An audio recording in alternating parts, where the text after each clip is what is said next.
గత కొన్ని రోజుల నుండి సింగరేణిలో బొగ్గుమాయమైందని ముఖ్యంగా బీఆర్ఎస్ టీపీకే సంఘం రెండు కలిపి సింగరేణి వ్యాప్తంగా తిరుగుతూ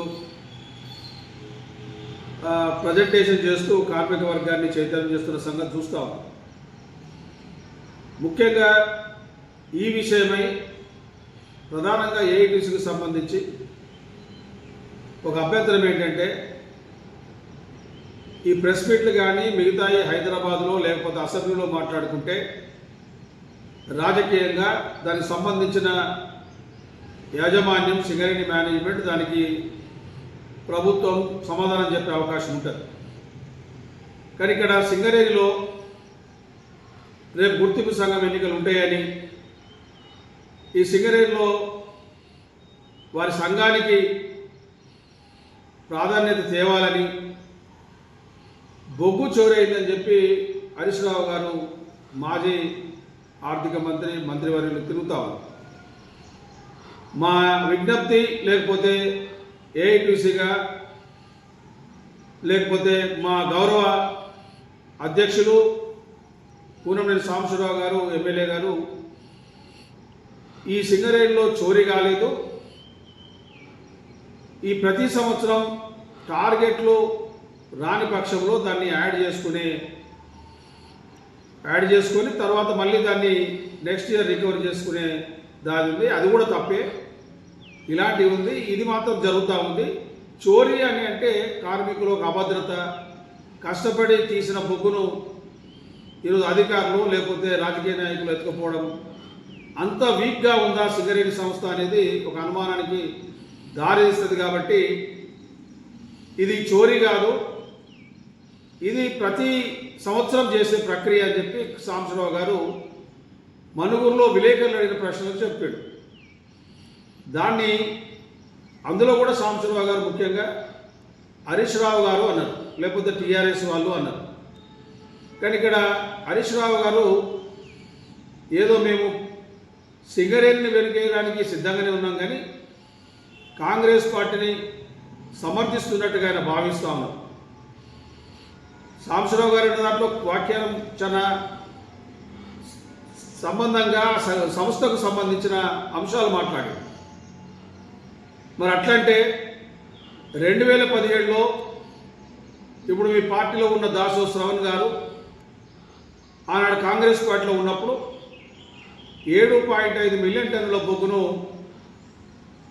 వీళ్ళ ప్రభుత్వం మాయ చేసిందని ఆయన అన్నాడు. అప్పుడు ఆయన ఇప్పుడు మీ దాంట్లో ఉన్నాడు. ఇప్పుడు మీరు అంటా ఉన్నారు అంటే మీ యొక్క రాజకీయ విమర్శలు సింగరేణిని ఇబ్బంది పెట్టేదిగా, నష్టపరిచేదిగా ఉందని చెప్పడం మాత్రమే మేము చెప్పదలుచుకున్నాం. ఇందులో ఎవరికో మేలు చేయాలన్న పద్ధతి మాకు లేదని చెప్పి సందర్భంగా స్పష్టంగా చెప్తాము. మీరు మాట్లాడేటప్పుడు సాంబశివరావు అని పదే పదే ఏకపక్షంగా మాట్లాడుతూ ఉన్నారు. మా సాంబశివరావు గారేమో హరీష్ రావు గారు అని ఆయన అంటా ఉన్నాడు. ఇట్లా ఇచ్చిపుచ్చుకునే మర్యాద సాంప్రదాయం చూసుకోవాలి తప్ప అగౌరవించుకుంటే ఇది రాజకీయాలను కార్మిక వర్గం ఎట్లా అర్థం చేసుకుంటారో మీరు ఊహించుకోవాలి. అదేవిధంగా ఈ సింగరేణిలో రాజకీయ జోక్యం ఉండొద్దని, దీనివల్ల సింగరేణి సర్వనాశనం అవుతూ ఉన్నదని ఇప్పటికే ఏఐటీసీ పలుమార్లు అనేక సమావేశాల్లో పోరాటాల్లో స్పష్టం చేశాం. ఆనాడు రాజకీయాల వల్ల ఈ సింగరేణి మైండ్స్ కోల్పోయింది. ఈరోజు రాజకీయాల వల్ల యూనియన్ను జీరో చేసింది. అసలు యూనియన్ పాత్రే లేదు ఈరోజు. మళ్ళీ ఇప్పుడు ఈ సందర్భంగా కూడా రాజకీయాల వల్ల కనీసం చిన్న చిన్న ఆర్డర్లు కూడా మంత్రులు ఇచ్చే దుస్థితికి ఏర్పడ్డది.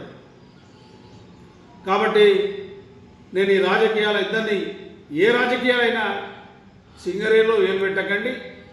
మీ అవసరం ఏర్పడ్డప్పుడు కార్మిక సంఘాలుగా మేమే మీ దగ్గరకు వచ్చి ఈ యొక్క మా అవసరాన్ని మీ ముందు పెడతాం.